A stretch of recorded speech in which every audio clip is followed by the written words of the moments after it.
Conveyor belt పునరుద్ధరణతో ఎస్ఎల్బీసీలో సహాయక చర్యలు వేగంగా కొనసాగుతున్నాయి. డీసిల్టింగ్, బురద, మట్టి తొలగింపు పనులు స్పీడ్గా జరుగుతున్నాయి. రెస్క్యూ ఆపరేషన్పై ఉన్నతాధికారుల సమీక్ష నిర్వహించారు. రెస్క్యూలో పాల్గొంటున్న బృందాల ఇన్ఛార్జీలతో పనుల పురోగతిపై చర్చించారు. రెస్క్యూను ఎప్పటికప్పుడు ఆరా తీస్తున్నారు సీఎం రేవంత్. రేపు కొన్ని డెడ్ బాడీలు బయటకు తీసే అవకాశం ఉందని తెలిపారు Achampet MLA Vamsikrishna.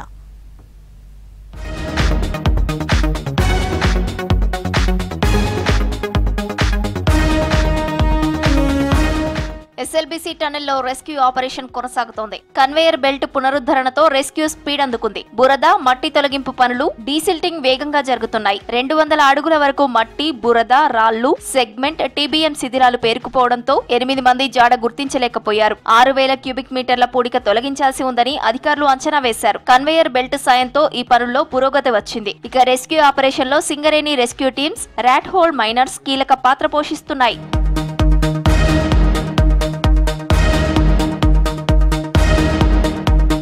Rescue operation పై disaster management special chief secretary Arvind Kumar, జిల్లా కలెక్టర్ బదావత్ సంతోష్ సమీక్ష నిర్వహించారు. రెస్క్యూలో పాల్గొంటున్న బృందాల ఇన్ఛార్జీలతో చర్చించారు. సహాయక చర్యల్లో పురోగతి, ఎదురవుతున్న సవాళ్లు, మైనింగ్, ఫైర్ సర్వీసెస్ బృందాల కృషి, ర్యాట్ మైనింగ్ ప్రత్యేకతలు, ప్లాస్మా కట్టర్స్ వినియోగం వంటి అంశాలపై డిస్కస్ చేశారు.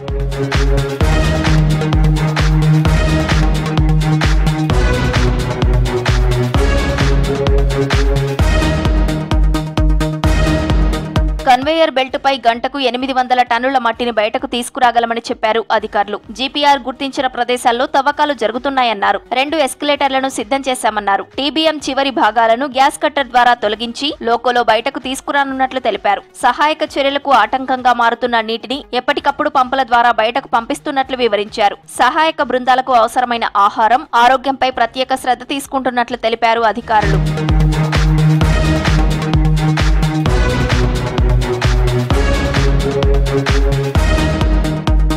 సహాయక చర్యలపై సీఎం రేవంత్ రెడ్డి ఎప్పటికప్పుడు ఆరా తీస్తున్నట్లు చెప్పారు అచ్చంపేట ఎమ్మెల్యే వంశీకృష్ణ. 12 డిపార్ట్మెంట్ల కొలాబరేషన్లు, కోఆర్డినేషన్ తో రెస్క్యూ కొనసాగుతోందన్నారు. ప్రమాదం జరిగిన ప్లేస్ కు దాదాపు రెస్క్యూ టీమ్స్ రీచ్ అయ్యాయని, రేపు కొన్ని డెడ్ బాడీలు బయటకు తీసే అవకాశం ఉందని తెలిపారు. ఎప్పటికప్పుడు సమాచారం తెలుసుకొని ఏం జరుగుతుంది, ఇంకా ఏం చేయాలి అనే దాని మీద ముఖ్యమంత్రి గారు మినిట్ టు మినిట్ ఎప్పటికప్పుడు తెలుసుకొని మరి రియాక్ట్ కావడం జరుగుతూ ఉంది. ఇవాళ దేశంలో ఉన్నటువంటి అన్ని స్కిల్డ్ డిపార్ట్మెంట్స్ ఏవైతే ఉన్నాయో, ఈ రెస్క్యూ ఆపరేషన్కి సంబంధించినటువంటి డిపార్ట్మెంట్ లైక్ ఆర్మీ కానీ, ఎన్డీఆర్ఎఫ్ కానీ, ఎస్డీఆర్ఎఫ్ కానీ, తర్వాత నేవీ దళం కానీ, తర్వాత ఇక్కడ చాలా హైడ్రా కానీ, సింగరేణి కానీ, ఇటువంటి చాలా దాదాపు 12 డిపార్ట్మెంట్ల కొలాబరేషన్, కోఆర్డినేషన్తో పనిచేస్తూ ఉన్నాయి. ఎన్నో కొన్ని బాడీస్ బయటపడే అవకాశం ఉంది. బట్ ర్యాట్ మైనర్స్ కూడా బాగా పనిచేస్తూ ఉన్నారు. తర్వాత సింగరేణి కార్మికులకు వాళ్ళకి బాగా ఎక్స్పీరియన్స్ ఉంటుంది వీటిలలో.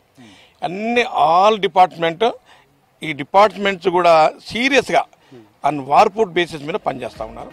ఇప్పటికే 3 సైంటిస్టుల ఎన్జీఆర్ఐ బృందం టన్నెల్ను పరిశీలించింది. భూమి లోపల అమరికలు, రాతి పొరలు, నీటి జాడలు, కదలికలను పసిగట్టే national centre for seismology, Indian institute of rock mechanism సంస్థలకు చెందిన నిపుణులు 1-2 రోజుల్లో చేరుకొని ఆపరేషన్ లో పాల్గొంటున్నట్లు తెలిసింది. టన్నెల్ దగ్గర యాక్సిలోమీటర్, డేటా యాక్సిజిషన్ సిస్టమ్ తో టెంపరరీ అబ్జర్వేటరీ క్యాంపును ఏర్పాటు చేసి పర్యవేక్షిస్తున్నట్లు తెలిసింది.